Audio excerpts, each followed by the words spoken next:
Hello friend, मैं self Ramesh Singh. आज हम लोग क्लास 11th का यूनिट से मेजरमेंट पढ़ेंगे, लेक्चर नंबर 4। तो टॉपिक हमारा स्टार्ट होता है डायमेंशन। तो डायमेंशन होता क्या है ये हम पहले समझें। जैसे मान लीजिए आपके पास लेंथ है मीटर में, सेंटीमीटर में, किलोमीटर में, फीट में, इंच में, इतनी सारी यूनिट्स है। कोई कहेगा मैं मीटर में लूँगा, कोई कहेगा सेंटीमीटर में, कोई किलोमीटर में।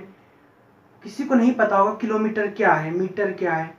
मतलब हमें कुछ ऐसा बनाना पड़ेगा कि हमें पता चले मीटर भी कोई लेंथ है, किलोमीटर भी लेंथ है, सेंटीमीटर भी लेंथ है।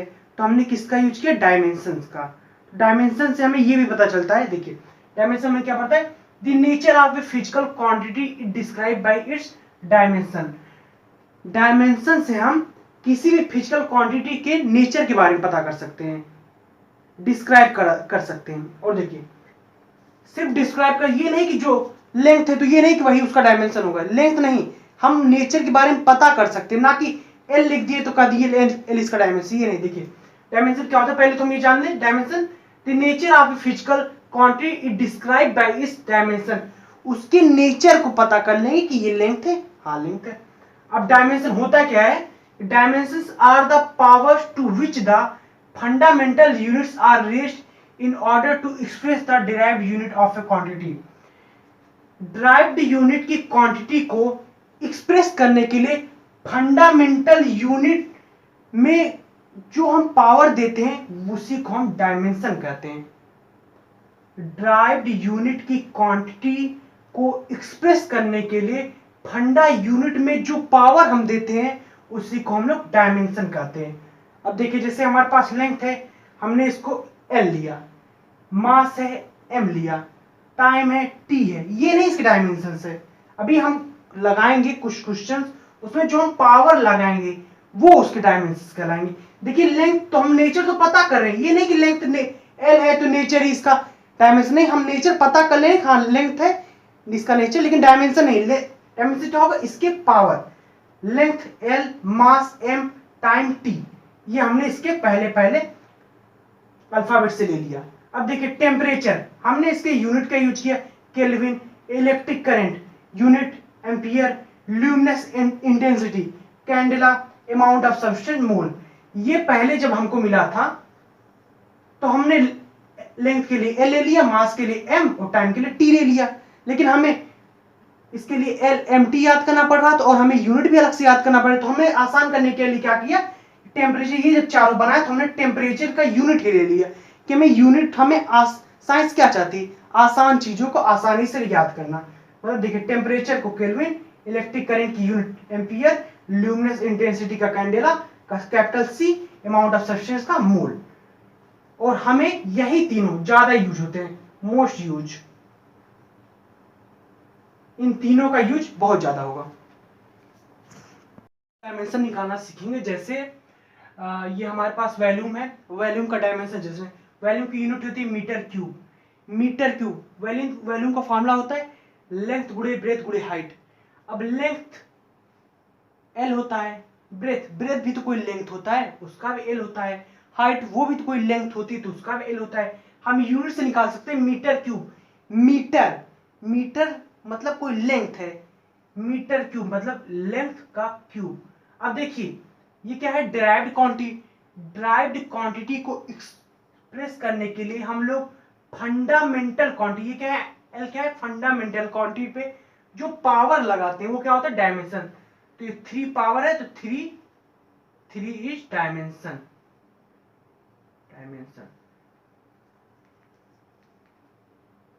Dimension of volume in the term of length क्या होगा, 3। अब एरिया की यूनिट क्या होती है, मीटर स्क्वायर।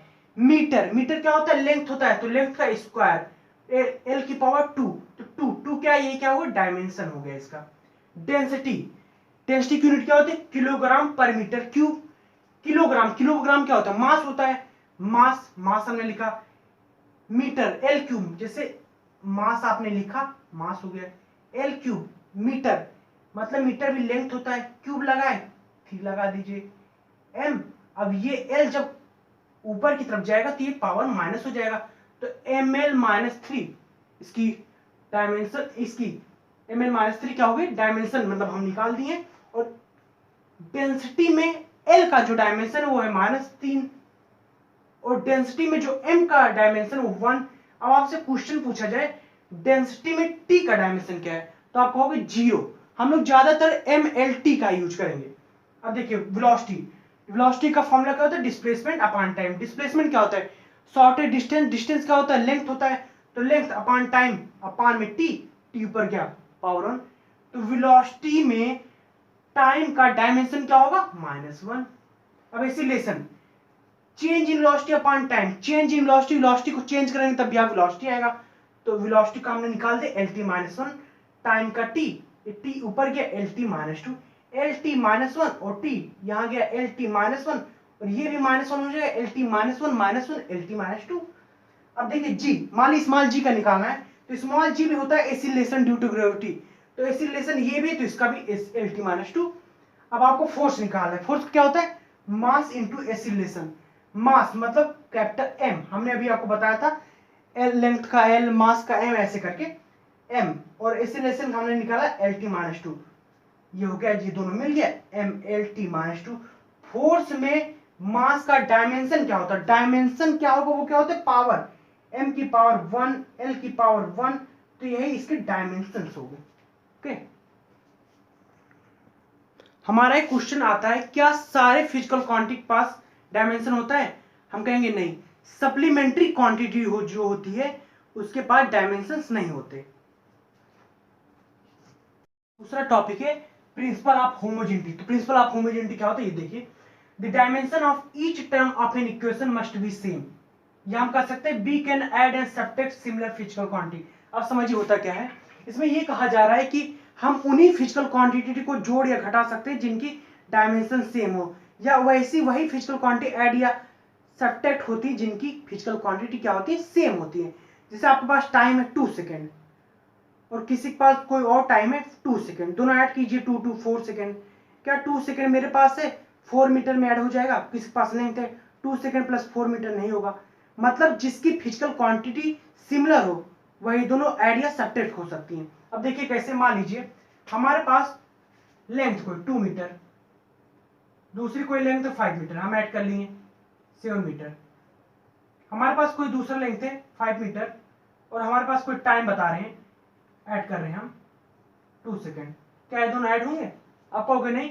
तो यही कहा है प्रिंसिपल ऑफ होमोजेनिटी कि हम उन्हीं फिजिकल क्वांटिटी को ऐड या सब्ट्रैक्ट करते हैं जो सिमिलर होते हैं। या हम इसको इस वे में भी कर सकते हैं, डायमेंशन वे में, कि dimension of each term of an equation must be same. कोई इक्वेशन है, मान लीजिए हमने ये क्वेश्चन हमारा है, अभी बताएंगे आपको, ये हमारा इक्वेशन है v, ये हमारा v equal to a plus B T. हम इसको इस तरह लिखिए v minus A minus B T equal to 0। मतलब ईच टर्म, ये टर्म ये टर्म ये टर्म, ये 3 टर्म है इसमें, तो ये तीनों का डायमेंशन सेम होगा। अब v वेलोसिटी है, अब देखिए वेलोसिटी क्या होता है, डायमेंशन ऑफ जो v होगा वो डायमेंशन ऑफ a के बराबर होगा। अब v का आप जानते हैं क्या होता है, lt-1। lt-1 याद कीजिए, मीटर पर सेकेंड, मीटर क्या होता है, l होता है, टाइम सेकेंड क्या होता है, टाइम होता है, ये ऊपर गया lt-1 डायमेंशन ऑफ वेलोसिटी। अब ये a के बराबर है, a का भी lt-1। अब क्या आप ये बताइए b का भी डायमेंशन v के बराबर होगा, b फॉर बैग और v फॉर वैन, ये वाला, ये b और v कंफ्यूज मत होइएगा, हम इस वाले b का इसके बराबर कर सकते हैं, आप कहोगे नहीं, ये जो ईच टर्म है ये bt का जो डायमेंशन होगा वो v के बराबर होगा। डायमेंशन ऑफ bt जो होगा वो डायमेंशन ऑफ v के बराबर होगा, डायमेंशन ऑफ v। अब b लिखिए, b का निकालना है आपको, t टाइम, अब डायमेंशन ऑफ v अभी आपने निकाला lt-1, तो देखिए v का निकालना है आपको lt-1 और t यहां नीचे क्या है t-1, ये हो गया lt-2। तो प्रिंसिपल ऑफ होमोजेनिटी क्या करती है, हम उन्हीं फिजिकल क्वांटिटी को ऐड या सब्ट्रैक्ट करते हैं जो सिमिलर हो, या डायमेंशन वे में हम ये कह सकते हैं कि जो कोई भी इक्वेशन हो उनके जो ईच टर्म होते हैं उनके डायमेंशंस क्या होते हैं, सेम होते हैं। ये होता है प्रिंसिपल ऑफ होमोजेनिटी।